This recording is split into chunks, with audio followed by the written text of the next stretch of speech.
இன்றைக்கும் நம்ம தியானிக்க போகிறோம். நாம் தினம் வாசிக்கிற வசனங்களை ஒரு விசை சத்தமாக நாம் வாசிக்கலாம். ஏசாயா 64:8, ஏசாயா 44:21. இப்பொழுதும் கர்த்தாவே, நீர் எங்களுடைய பிதா, நாங்கள் களிமண், நீர் எங்களை உருவாக்குகிறவர், நாங்கள் அனைவரும் உமது கரத்தின் கிரியே. யாக்கோபே, இஸ்ரவேலே, இவைகளை நினை. நீ என் தாசன், நான் உன்னை உருவாக்கினேன். நீ என் தாசன், இஸ்ரவேலே, நீ என்னால் மறக்கப்படுவதில்லை. இன்றைக்கு நாம் தியானிக்க போகிற காரியம், தேவன் நம்மை உருவாக்கும் போது சில மனிதர்களை நம்மை விட்டு மாற்றுகிறார். முதல் நாளில் நாம் தியானிக்கும் போது நம்ம பார்த்தோம், சில அழுக்குகளை கர்த்தர் மாற்றுகிறார். அதில் ஒரு அழுக்கு என்ன பார்த்தோம்? பெருமை என்கிற அழுக்கை பார்த்தோம். இன்றைக்கு நம்ம என்ன பார்க்க போகிறோம்னா, கர்த்தர் நம்மை அவர் நினைக்கிற பிரகாரம் உருவாக்கும் போது அவர் ஒரு திட்டத்தை வச்சு, நான் என் மகனை, என் மகளை இந்த நிலைமைக்கு கொண்டு வர போகிறேன், இந்த நிலைமைக்கு நான் அவனை கொண்டு வந்து ஆசீர்வதிக்க போகிறேன், இப்படி அநேகருக்கு பிரயோஜனம் உள்ள ஒரு பாத்திரமாக நான் வரைய போகிறேன். அந்த ப்ராசஸில், அந்த வேலையில், உருவாக்குகிற வேலையில் சில மனிதர்களை நம்மை விட்டு தேவன் பிரிக்கிறார். அதை குறித்து தான் நம்ம இன்னைக்கு பார்க்க போகிறோம். இன்றைக்கு அநேகம் பேர் கவலைப்படும் போது, அவங்க என்னிடத்துல இப்போ பேசுகிறதில்ல, அவங்க என்னிடத்துல இப்போ பழகுறதில்ல. முன்னாடி எவ்வளோ அன்பாக இருந்தாங்க தெரியுமா? முன்னாடி எவ்வளோ என்கிட்ட பாசமாக இருந்தாங்க தெரியுமா? முன்னாடி எவ்வளோ என்னை கேர் பண்ணாங்க தெரியுமா? முன்னாடி எங்கள் வீட்டுக்கு எவ்வளோ தடவை வருவாங்க தெரியுமா? வாரத்துக்கு 2 தடவை வருவாங்க. ஆனால் இப்போ எங்களை கண்டுக்கிறதே இல்லை. காரணமே இல்லாமல் எங்களை விட்டு மாறி போயிட்டாங்க. காரணமே இல்லாமல் எங்கள் குடும்பத்தை விட்டு பிரிஞ்சுட்டாங்க. காரணமே இல்லாமல் எங்களிடத்துல பேசுகிறது இல்லை. நீங்கள் ஒன்று யோசிக்க வேண்டும், கர்த்தர் சிலரை உங்களை விட்டு அனுப்புகிறார் என்றால் கர்த்தர் உங்கள் வாழ்க்கையில் ஒரு புதிய காரியத்தை செய்ய போகிறார் என்ற அர்த்தம். சில மனிதர்கள் காரணம் இல்லாமல் உங்களை பகைக்கிறார்கள் என்றால் கர்த்தர் உங்களை விட்டு அவர்களை கொண்டு போய் உங்கள் வாழ்க்கையில் ஒரு புதிய காரியத்தை செய்ய போகிறார் என்ற அர்த்தம். யாரை தெரியுமா தேவன் உங்களை விட்டு வெளியே கொண்டு போவார்? தேவனை பரியாசம் பண்ணுகிறவர்கள், தேவன் மேலே நம்பிக்கை இல்லாதவர்கள், உங்களுடைய நல் வாழ்க்கையை விரும்பாதவர்கள், அவர்களை தேவன் உங்களை விட்டு என்ன செய்வார்? விலகி கொண்டு போவார். ஏன்னா நம்ம ஜெபத்தில் கூட நான் சொல்லும்போது சொன்னேன், சிலர் அந்தகாரத்தில், ஒளிப்பிடத்தில், மறைவிடத்தில் நமக்கு விரோதமாக உபாய தந்திரங்களை நினைக்கிறார்கள், நமக்கு விரோதமாக ஆலோசனை பண்ணுகிறார்கள். அந்த ஆலோசனைகளை பண்ணுகிறவர்கள் உங்களோடு கூட இருக்கிற மனிதர்களாகவும் இருக்கலாம். உங்களுக்கு தெரியாது, ஆனால் கர்த்தருக்கு தெரியுமே. கர்த்தர் என்ன செய்வார்? அந்த மனிதர்களை உங்களை விட்டு அழகாக விலக்கி கொண்டு போவார். உங்களுக்கு கஷ்டமாக இருக்கும், உங்களுக்கு வலிக்கும், மனசு வேதனையாக இருக்கும். ஐயோ, இவ்வளோ பாசமாக இருந்தாங்க, இவ்வளோ அன்பாக இருந்தாங்க, என்னை விட்டுட்டு போகிறாங்களே, எங்களை கை விட்டுட்டு போகிறாங்களே, என் குடும்பத்துக்கு இப்போ டச்சே இல்லையே அப்படின்னு நினைப்பீங்க. ஆனால் இல்லை, அது என்னுடைய பிள்ளையே, கொஞ்சம் பொறுங்க, கர்த்தர் மகத்துவமான காரியங்களை செய்ய போகிறார். ஹல்லேலூயா. அப்போ தேவன் நம்ம உருவாக்கும் போது சிலர் மனிதர்கள், சில உறவினர்கள், சில நண்பர்கள் நம்மை விட்டு போவார்கள். அதற்கு காரணம் என்ன தெரியுமா? உங்களை கொண்டு தேவன் வைத்திருக்கிற திட்டத்தை அவர்கள் புரிந்து கொள்ளாதவர்களாக கூட இருக்கலாம். நீங்கள் தேவனுடைய திட்டத்தை சொல்லும்போது அவங்க உங்களை பார்த்து கேலி செய்கிறவர்களாக இருக்கலாம். கர்த்தர் என்ன கொண்டு இப்படி செய்ய போகிறாருன்னு நீங்கள் சொல்வீங்க, அவங்க சொல்லுவாங்க இதெல்லாம் ஒன்றும் நடக்காதுன்னு. அப்போ அப்படிப்பட்ட மனிதர்களை தேவன் உங்களை விட்டு என்ன செய்வார்? பிரித்து போடுவார். இன்னொன்று, தேவனுடைய வல்லமையை அசட்டை பண்ணுகிறவர்கள், தேவன் இப்படிப்பட்ட காரியங்களை செய்வார் என்று நம்பாமல் அதை கேலி செய்கிறவர்கள்,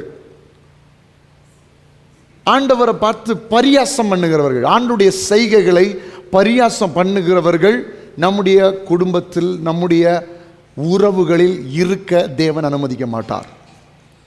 தேவன் அதை விரும்புவதில்லை. முன்னாடி நம்முடைய சபையில் அநேகம் பேர் பிசாசு பிடித்தவர்களை கொண்டு வருவார்கள். அப்பா ஜெபிப்பாங்க. அவங்க கூட வரும்போது அநேக சொந்தக்காரங்க வருவாங்க. அப்போ ப்ரேயர் பண்ணுற டைமில் யாராவது வேடிக்கை பார்த்துட்டு என்ன நடக்குதுன்னு பார்ப்போன்னு நிற்கிற நபர்களை அப்போ வெளியே அனுப்பிடுவாங்க, வெளியே போக சொல்லிடுவாங்க. நீங்கள் வெளியே இருங்க, இந்த மகள் இல்லை, இந்த மகன், இந்த நபர் உண்மையிலே விடுவிக்கப்படணும்னு யார் வாஞ்சியோடு ஜெபம் பண்ணுறீங்களோ அவங்க மட்டும் உள்ளே இருங்க, மீதி எல்லாரும் என்ன செஞ்சுருங்க, வெளியே போயிருங்க அப்படின்வாங்க. அப்படின்னா என்ன?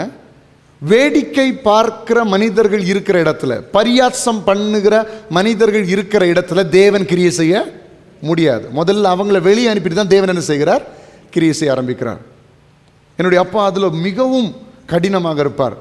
ஆண்டவருடைய ஜபத்தில் கர்த்தருடைய வேதம் சம்பந்தப்பட்ட காரியம், சபை சம்பந்தப்பட்ட காரியங்களில் கேலி செய்கிறவர்கள், அதை பரியாசமாய் நினைக்கிறவர்கள், அதை வேடிக்கை பார்க்கிற மனிதர்களை அவர்கள் இந்த மாதிரி ஜபங்களில், பிசாசுக்கு விரோதமான ஜபத்தில் அவர்கள் அனுமதிக்கிறதே இல்லை. ஏன்? அப்போ ஒரு ஆண்டவர் கிரியை செய்யணும்னு நீங்கள் விரும்பினா அதில் இருக்கிற அத்தனை நபர்களும் கர்த்தருடைய கிரியைகளை வாஞ்சிக்கிறவர்களாக இருக்க வேண்டும். சரியா? அப்போ அப்படிப்பட்ட மனிதர்கள் உங்கள் வாழ்க்கையில் இருந்தால் கூட தேவன் உங்களை உயர்த்தணும்னு நினைச்சா அதை அப்படியே ஆண்டவர் வெளியே கொண்டு போயிடுவார். ஏன்னா உங்களுடைய ஆசை, உங்களுடைய வாஞ்சையை கர்த்தர் அங்கீகரிப்பார்.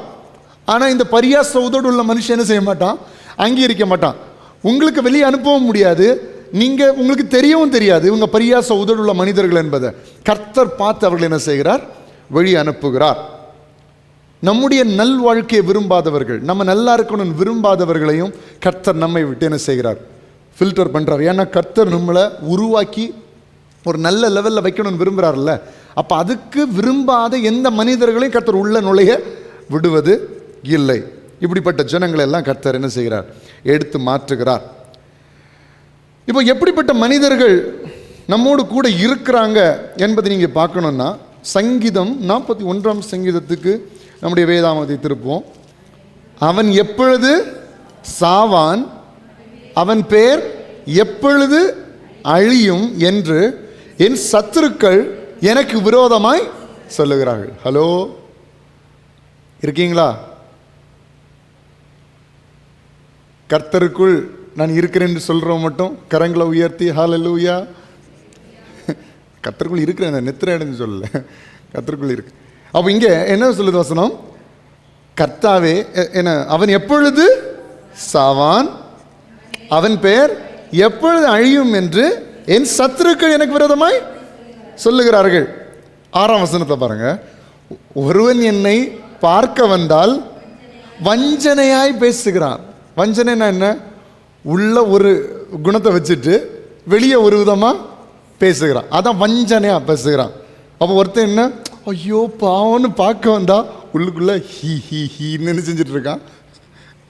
சொல்லுங்க, சிரிச்சிட்டு இருக்கிறான். நீங்கள் ஒரு கால் அடிபட்டு இப்படி, ஃபார் எக்ஸாம்பிள் சொல்கிறேன், அப்படிலாம் உங்களுக்கு அடிபடாது, இப்படி கால் கட்டி தூக்கி விட்டுருக்கீங்கன்னு வைங்க. ஒருத்தன் ஐயோ அடிபட்டுடுச்சா, உள்ள உனக்கு தேவைதான், நல்ல அடிபட்டுருக்கேன் அப்படி. புரியுதா உங்களுக்கு? இதான் வஞ்சனையா. ஒருத்தன் உங்களை இறக்கப்பட்டு பார்க்க வர்றான், ஆனால் வஞ்சனையாக பேசுகிறான். அவன் தன் இருதயத்தில் அக்கிரமத்தை சேகரித்து கொண்டு தெருவில் போய் அதை தூற்றுகிறான். வீட்டுக்குள்ளே வந்து ஐயோ பாவம் உனக்கு அப்படியே ஆயிடுச்சா அப்படின்னு சொல்லிட்டு தெருவில் போய் சொல்லுவான். அவனை பார்த்தியா, நான் அன்னைக்கே சொன்னேன் அவனுக்கு இப்படி ஆகும் அப்படி. இதுதான் நமக்கு கூட பாசமாக, எல்லாரும் இல்லை, நாட் ஆல், எல்லாரும் கிடையாது, சிலர். அப்படிப்பட்ட மனிதர்களை நாம் கர்த்தருக்கு இடம் கொடுக்கும்போது கர்த்தரே வெளியே கொண்டு போயிடுவார். ஹல்லேலூயா. ஆன்டிபயோட்டிக்னு ஒரு மருந்து இருக்குது, தெரியுமா? தெரியுமா உங்களுக்கு? ஆன்டிபயோட்டிக்னா என்னது? என்னது? ஆன்டிபயோட்டிக்னா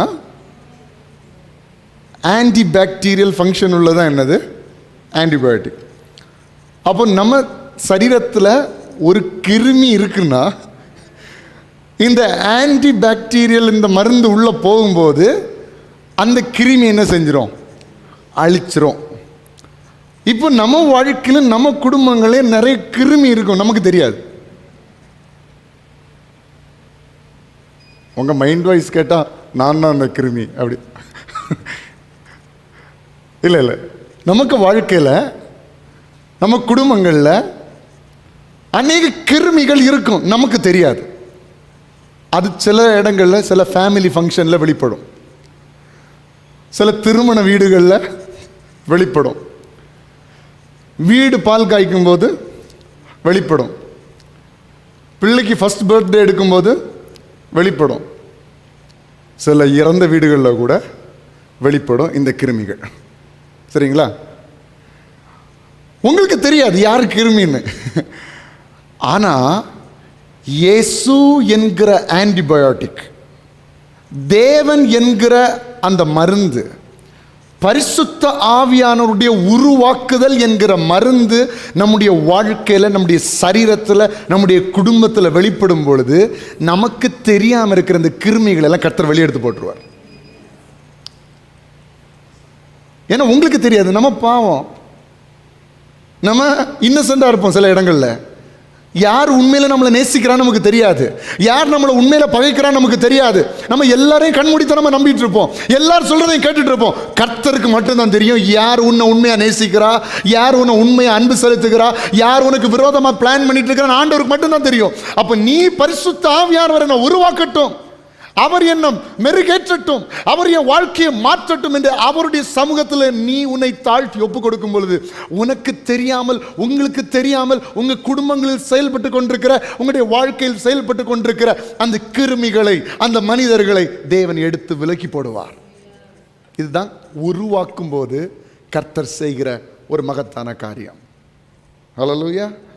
அப்போ மனுஷன் எப்படி இருக்கிறான்? ஒருவன் என்னை பார்க்க வந்தால் வஞ்சனையா பேசுகிறான், அவன் தன் இருதயத்தில் அக்கிரமத்தை சேகரித்து கொண்டு தெருவிலே போய் அதை தூற்றுகிறான். என் பகைஞர் எல்லாரும் என்மேல் ஏகமாய் முணுமுணுத்து எனக்கு விரோதமாய் இருந்து எனக்கு பொல்லாங்கு நினைத்து தீராவியாதி இவனை பிடித்து கொண்டது, படுக்கையில் கிடக்கிற அவன் இனி எழுந்திருப்பதில்லை என்கிறார்கள். 9ஆம் வசனத்தை பாருங்க. என் பிராண சிநேகிதனும், அப்படின்னா பிராண சிநேகிதனா என்ன? என் சோல்மேட், எனக்கு பெஸ்ட் ஃப்ரெண்டு, அதுதான் என்னது? பிராண சிநேகிதன், உயிர் நண்பன். சரிங்களா? உயிர் நண்பர் என்ன சொல்றாரு? நான் நம்பினவரும் என் அப்பம் சித்தவனுமாகிய மனுஷன் என் மேல் தன் குதிகால தூக்கினான். ஏமாத்த மாட்டான்னு நினைச்சேன், ஏமாத்திட்டான். இதுதான் இந்த வசனத்தினுடைய அர்த்தம். சரிங்களா? அப்போ உங்க கூட இருக்கிற மனிதர்கள் சிலர் இப்படிப்பட்ட குணமுடையவர்களாக இருந்தால் நீங்கள் கர்த்தருக்கு இடம் கொடுக்கும் பொழுது கர்த்தர் அவர்களை உங்களை விட்டு மாற்றுகிறார். ஹல்லேலூயா. யோசேப்பினுடைய வாழ்க்கையை பாருங்க. ஆதியாகமம் 37ஆம் அதிகாரத்தில் ஒவ்வொரு பகுதியை பார்த்து நமக்கு ரொம்ப நேரம் ஆயிடும். நான் சொல்லுவேன், யோசேப்பினுடைய வாழ்க்கையில் கர்த்தர் வைத்திருந்த ஒரு மேலான நோக்கம் என்ன சொல்லுங்க. இப்போ நம்ம உருவாக்குகிறத பற்றி பேசிட்டு இருக்கிறோம். எல்லாரும் இங்கே கவனிங்க ஒரு நிமிஷம். நம்ம ஒரு குயவன் நம்ம உருவாக்குறத பற்றி பேசிட்டு இருக்கிறோம் இல்லையா? யோசேப்பை ஒரு நல்ல பாத்திரமாக கர்த்தர் உருவாக்க வேண்டும். உருவாக்கணும்னா அவர் எந்த பாத்திரத்தை அவர் மீன் பண்றாரு?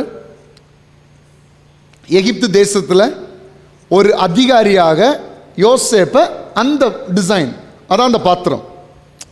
எங்கேயோ கிடந்த களிமண், யாக்கோபனுடைய வீட்டில் கடைசியாக பிறந்த ஒரு குழந்தையாக யோசேப்பு இருக்கிறாரு. யாராலும் அறியப்படாத, யாராலும் தெரியப்படாத ஒரு களிமண்ணாய் ஒரு இடத்துல இருக்கிறாரு. இந்த களிமண்ணை இந்த குயவன் தேடி வந்து எடுத்து அவரை எந்த பாத்திரமா வரையணும்? எகிப்து என்கிற ஒரு பெரிய தேசத்தின் ராஜாவாக, அதாவது அதிபதியாக.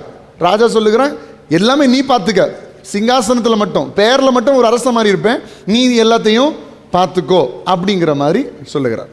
சரிங்களா? அப்போ களிமண் ஒரு அழகிய பாத்திரமாக வனையப்படுகிற அனுபவம். இப்போ இந்த களிமண் இருக்கிற இடத்தை பார்த்தீங்கன்னா சுத்தி டாக்ஸிக் பீப்புள். யாரு? சகோதரர்கள். வாழ வைக்கிற சகோதரர்கள் அல்ல, கொல்ல நினைக்கிற சகோதரர்கள். இவனை இந்த உயரத்திற்கு சப்போர்ட் பண்ணி ஏந்தி தாங்கி கொண்டு போக நினைக்கிற சகோதரர்கள் அல்ல, இவன் பார்த்த கனவை, இவன் பார்த்த தரிசனத்தை உடைக்கிற சகோதரர்கள். எத்தனை பேர் சொல்லுவது புரியுது? யோசேப்பு சொப்பனம் பார்த்தான் இல்லையா? சொல்லியாச்சு, ஆண்டவர் என்ன இப்படி உயர்த்த போறது மாதிரி பார்க்கிறேன் அப்படின்னு. பொறுக்க முடியல. தகப்பன் பயங்கரமாக சிநேகிக்கிறார் இந்த மகனை. அவனுக்கு பல வர்ண அங்கியை கொடுக்கிறார். நம்ம தம்பி தானே, வாங்கிட்டு போட்டோம். நம்ம தம்பிக்கு நம்ம வாங்கி கொடுக்கணும், நம்ம வாங்கி கொடுக்கல, அட்லீஸ்ட் அப்பாவது வாங்கி கொடுக்குறாரே, அவன் வச்சுட்டு போட்டோம், அந்த எண்ணம் இல்லை. கர்த்தர் வச்சிருக்கிற தரிசனத்துக்கு இவனை கூட்டிட்டு போகணுங்கிற எண்ணம் இல்லை. இவனை எப்படியாவது கொல்லணும், இவனை எப்படியாவது அழிக்கணும். ஆண்டவருக்கு தெரியுமா தெரியாது, யோசேப்புக்கு தெரியாது, பாவம் அப்ராணி குழந்தை. கர்த்தரை கண்மூடித்தனமா நம்புகிற ஒரு யோசேப்பு, கர்த்தருக்கு பயப்படுகிற யோசேப்பு, கர்த்தர் மேல் வாஞ்சையுள்ள யோசேப்பு, தகப்பன் மேல் அன்புள்ள யோசேப்பு, சகோதரர்கள் மேல் அன்புள்ள யோசேப்பு. ஏன் சகோதரர்கள் மேல் அன்புள்ள யோசேப்புன்னு சொல்றேன்னா, இந்த சகோதரர்கள் இவ்வளோ கொடுமைப்படுத்தின பிறகும் அந்த சகோதரர்கள் அவன் நேசிச்சான். அன்புள்ள யோசேப்பு தானப்போ, இந்த அன்பு சகோதரர் இருந்துச்சா? ஆனால் கர்த்தருக்கு தெரியும், மக்களே வேண்டாண்டா, நீ இருக்கிற இடம் சிங்க கேவி, நீ இருக்கிற இடம் மோசம், நீ எல்லாரையும் கண்மூடித்தனமா நம்பிட்டு இருக்கிற, நீ அண்ணன் அண்ணேன்னு சொல்லிட்டு பழகிட்டு இருக்கிற, நீ அண்ணா அண்ணா என்ன காப்பாத்துங்க, எனக்கு நீங்க உதவி செய்யுங்க நீ நினைச்சிட்டு இருக்கிற. ஆனா அந்த அண்ணங்க தான் உன்னை கொல்ல போறாங்க என்பதை அறிந்தவர் கர்த்தர். இவன் யோசேப்புக்கு இடம் கொடுத்ததுனால, சாரி, யோசேப்பு கர்த்தருக்கு இடம் கொடுத்ததுனால என்ன ஆயிடுச்சு? கர்த்தர் அவர்களை கொண்டு இவனை வெளியே எடுத்துக்கிறார். இந்த அண்ணனுங்க கூட இருந்தால் வாழ விட மாட்டானுங்க. இவனுங்க கூட இருந்தா யோசேப்பு கடைசி வரைக்கும் இப்படி இருக்க முடியும். ஒரு நாள் எகிப்து தேசத்துக்கு அதிகாரியா மாற்றப்பட முடியாது. குழியில தள்ளப்படுகிறான். வேதனை தானே. நல்லா வீட்டில் வாழ வேண்டியவன் குழியில. அதான் சிலரை விட்டு நம்மளை பிரித்து எடுக்கும்போது வலிக்கும். தாங்கிக்கோங்க, கொஞ்சம் கொஞ்சம் பொறுத்துக்கோங்க. அங்கிருந்து இன்னொருத்தங்கத்துல விற்கும் போது வலிக்கும், கொஞ்சம் பொறுத்துக்கோங்க. அங்கிருந்து கெட்ட பேர் வாங்கும் போது வலிக்கும். கர்த்தர் உருவாக்கிட்டு இருக்கிறார், வலிக்கும், கொஞ்சம் பொறுத்துக்கோங்க. அங்கிருந்து கெட்ட பேர் வாங்கினது மட்டும் இல்ல, ஜெயிலில் போடப்படும் போது வலிக்கும். ஒரு தப்பு பண்ணலையாப்பா, எல்லாரும் கண்மூடித்தனமா நம்புறேன் ஆண்டவரே, என்ன தப்பு பண்ணேன்? ஒரு காசு உங்களுக்கு தெரியாம உங்களுக்கு இஷ்டம் இல்லாம செலவழிச்சிருப்பனா? உங்க சித்தம் இல்லாம எதையாவது நான் செஞ்சிருப்பனா? யாரையாவது தேவையில்லாம பேசியிருப்பனா? யாரையாவது காயப்படுத்தி நான் ஒரு வார்த்தை சொல்லிப்பனா? ஏன் ஆண்டவர் எப்படி? கொஞ்சம் பொறுத்துக்க கர்த்தருடைய பிள்ளையே. அடுத்த ஸ்டெப் நீ அதிகாரி, அடுத்த ஸ்டெப் நீ அதிகாரி, அடுத்த கட்டம் நீ அதிகாரியாக தான் மாற்றப்படுகிறாய். இது மனுஷனால் உண்டானதல்ல, இது கர்த்தருடைய ஈவு. இன்னைக்கு எத்தனை பேர் இதை விசுவாசிக்கிறீர்கள்? அப்போ கர்த்தர் உங்களை உருவாக்கும் போது சகோதரர்களை விட்டு பிரிப்பார், நண்பர்களை விட்டு பிரிப்பார். ஆனா எதுக்குன்னா உன்னை உயர்த்தும்படியாக, உன்னை அதிகாரியாக மாற்றும்படியாக. கொஞ்சம் கஷ்டம்தான், ஆனா கர்த்தரை நம்புங்கள். சில பாதைகள் கொஞ்சம் கடினமாக தான் இருக்கும். சில மனிதர்கள் நம்மை விட்டு போகும்போது கடினமாக தான் இருக்கும். சிலர் நம்மை வெறுக்கும் போது கடினமாக தான் இருக்கும். சிலர் நம்மை விட்டு விட்டு போகும்போது கடினமாக தான் இருக்கும். சிலர் காரணம் இல்லாமல் நம்மை பகைக்கும் போது கடினமாக தான் இருக்கும். கொஞ்சம் பொறுத்துக்கோங்க. சீக்கிரத்தில் அதே சகோதரர்கள் உனக்கு முன்பாக மண்டியிட போகிறார்கள். இதை கர்த்தர் தான் உங்களுக்கு சொல்லுகிறார். உன்னை வெறுத்து, உன்னை ஒதுக்கின, உன்னை காயப்படுத்தின, உன்னை குற்றுயிராக்கின, உன்னை விற்று போட்ட, உன்னுடைய பெயரை கெடுத்த, உன்னை நாரடித்த சில மனிதர்கள் வெகு சீக்கிரத்தில் உன்னிடம் வந்து மண்டியிடுவதற்கு தேவன் உன்னை அதிகாரியாக மாற்ற போகிறார். சில இடங்களில் உயர்த்த போகிறார். அநேகர் உன்னிடத்தில் தேடி வந்து உதவிகளை பெறக்கூடிய அளவில் கர்த்தர் உங்களை உயர்த்தி ஆசீர்வதிப்பார். எத்தனை பேர் விசுவாசிக்கிறீங்க? ஹல்லேலூயா. யவீருவின் மகள் மரண அவஸ்தையா இருக்கிறான். லூக்கா 8:41-45 வரைக்கும் மரண அவஸ்தையா இருக்கிறான். இயேசுவிடத்தில் யவீரு தேடி வருகிறான். ஜபாலே தலைவன் ஆகினபடினால இயேசுவிடத்தில் தேடி வருகிறான். இயேசுவே, எப்படியாவது என் மகளை சொஸ்தமாக்க நீங்கள் வரணும். வார வழியில் பெரும்பாடுள்ள ஸ்திரீக்கு கர்த்தர் அற்புதத்தை கொடுக்கிறார். அங்கே பெரும்பாடுள்ள ஸ்திரீ சாட்சி சொல்லுகிறார், நான் இப்படி வந்து இயேசுவின் வஸ்திரத்தின் ஓரத்தை தொட்டேன், இயேசு எனக்கு அற்புதத்தை செஞ்சார் அப்படிங்கிறார். அடுத்தது இந்த சாட்சி நடந்து கொண்டிருக்கிற டைமில் வீட்டிலேருந்து, யவீருடைய வீட்டிலேருந்து ஒருத்தன் செய்தி கொண்டு வரான். அது நற்செய்தியான்னு கேட்டால் இல்லை, அது துர்ச்செய்தி, துக்கமான செய்தி. யவீரிடத்தில் சொல்ல, இனி போதகரை டிஸ்டர்ப் பண்ணாத, இயேசுவை கூப்பிடாத, உன் மகள் மரித்து போய்விட்டாள், இனி வா அடக்கத்துக்குரிய காரியங்களை பார்ப்போம் அப்படின்னு சொல்கிறான். எவீரு இதை கேட்ட உடனே மனசு உடைகிறது. உடைஞ்ச உடனே இயேசு அவனை பார்த்து சொல்லுகிறார், பயப்படாதே, விசுவாசம் உள்ளவனாயிரு. வீட்டிலேருந்து வந்த செய்தியை கேட்கல, இயேசு சொன்ன வார்த்தையை கேட்கிறான், பொறுத்திருக்கிறான். இயேசுவினிடத்தில் சேர்ந்து இயேசுவோடு கூட வீட்டிற்கு வருகிறான்.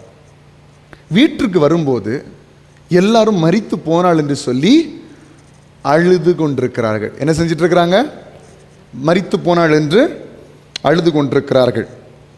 51ஆம் வசனத்திலிருந்து பார்க்கும்போது, அவர் வீட்டில் வந்தபோது பேதுருவையும் யாக்கோபையும் பெண்ணின் தகப்பனையும் யாக்கோபையும் யோவானையும் பெண்ணின் தகப்பனையும் தாயையும் தவிர வேறு ஒருவரையும். என்ன புரியுது உங்களுக்கு? ஒரு மரித்த வீட்டில் யாரெல்லாம் இருப்பா? சொந்தக்காரங்க, உறவினர்கள் எல்லாரும் இருப்பாங்க. அன்னைக்கு இயேசு வந்தவன் என்ன சொல்லுகிறாரு?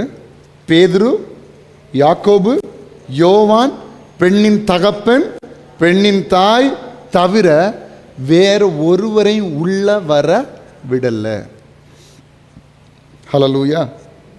ஏன் உள்ள வர விடல? 53ஆம் வசனத்தில் பாருங்க, அவள் மரித்து போனாள் என்று அவர்கள் அறிந்ததினால் அவரை பார்த்து நகைத்தார்கள். இயேசு வந்துட்டாராம், இவர் பெரிய ஆளா, உயிரோடு எழுப்ப போறாரான்னு சொல்லி இயேசுவை பார்த்து நகைத்தார்கள். பரியாசம் பண்ணுகிற ஜனங்களை அற்புதம் செய்கிற இடத்துல கர்த்தர் அனுமதிக்க மாட்டார். கர்த்தருடைய வல்லமையை கேலி செய்கிற, கர்த்தருடைய பலனை அற்பமாய் எண்ணுகிற, கர்த்தர் எல்லாம் செய்ய வல்லவர் என்பதை விசுவாசிக்காத ஜனங்களை கர்த்தர் அற்புதம் செய்கிற இடத்துல உள்ள விட மாட்டார். நல்லா புரிஞ்சுக்கோங்க. அது நீங்களா இருந்தாலும் சரி, நானா இருந்தாலும் சரி, நாம் கர்த்தருடைய வல்லமை அசட்டை பண்ணுவோமே ஆனால் நீங்களும் நானும் அற்புதத்தை பார்க்க முடியாது, அனுபவிக்க முடியாது அற்புதத்தை. சமாரியாவின் பஞ்சத்தை தீர்க்கதரிசி சொல்லுகிறார், நாளை இதே நேரத்தில் இந்த பஞ்சம் தீரும், பழைய நிலைமைக்கு திரும்பும். ஒருத்தன் நகைச்சான், ஒருத்தன் கேலி பண்ணான், வானத்தை திறந்தா கூட இந்த பஞ்சத்தை மாற்ற முடியாதுன்னு கேலி பண்ணான். அற்புதத்தை பார்த்தா அனுபவிக்கல, அற்புதத்தை பார்த்தா ருசிக்க முடியல. இங்கே எவீருடைய மகளுடைய வீட்டில் கூட இதே தான். அவர்கள் நகைத்தார்கள், கேலி செய்தார்கள், தேவன் அவர்களை உள்ளே வர விடவில்லை. 54ஆம் வசனத்தில் பாருங்க, எல்லாரையும் அவர் வெளியே போக பண்ணி அவளுடைய கையை, எல்லாரையும் வெளியே போங்க, போயிருங்க வெளியே, இந்த வீட்டுக்கு அற்புதம் செய்ய போறேன், இந்த அற்புதத்துக்கு பாத்திரவான்கள் மட்டும்தான் இந்த வீட்டில் இருக்கணும், மீதி எல்லாரும் என்ன செய்யுங்க, வெளியே போக பண்ணி அவளுடைய கையை பிடித்து பிள்ளையே எழுந்திரு என்றார். அப்பொழுது அவர் உயிர் திரும்ப வந்தது. எல்லாரும் கரங்களை தட்டி ஆண்டவருக்கு மகிமைகளை செலுத்துவோம். ஹல்லேலூயா. கர்த்தர் பரியாச உதடுகளை வெறுக்கிறார். பரியாசம் பண்ணுகிறவர்களை கர்த்தர் நம்மை விட்டு பிரிக்கிறார். அப்போ சிலர் நமக்கு ரொம்ப க்ளோஸாக இருப்பாங்க, நமக்கு ரொம்ப வேண்டப்பட்டவங்களாக இருப்பாங்க. ஆனால் கர்த்தருடைய பார்வையில் பிரியம் இல்லாதவர்களாக இருந்தால் கர்த்தர் அவர்களை விட்டு நம்ம என்ன செய்வார்? பிரிப்பார்.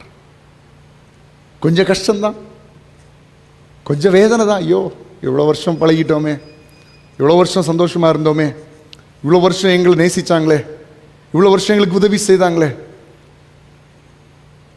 ஆனால் சில கடினமான பாதைகள் வழியாக போகும்போது கர்த்தர் மேன்மையான ஆசீர்வாதங்களை தருவார். அப்போ கர்த்தர் உருவாக்க வேண்டும் என்று நீங்கள் நினைத்தால் கர்த்தருடைய கிரியைகளுக்கு விட்டு கொடுங்க. அவர் உங்களுடைய வாழ்க்கையை நடத்தட்டும், அவர் உங்களுடைய வாழ்க்கையை போஷிக்கட்டும், அவர் உங்களை அற்புதகரமாய் நடத்துவார்.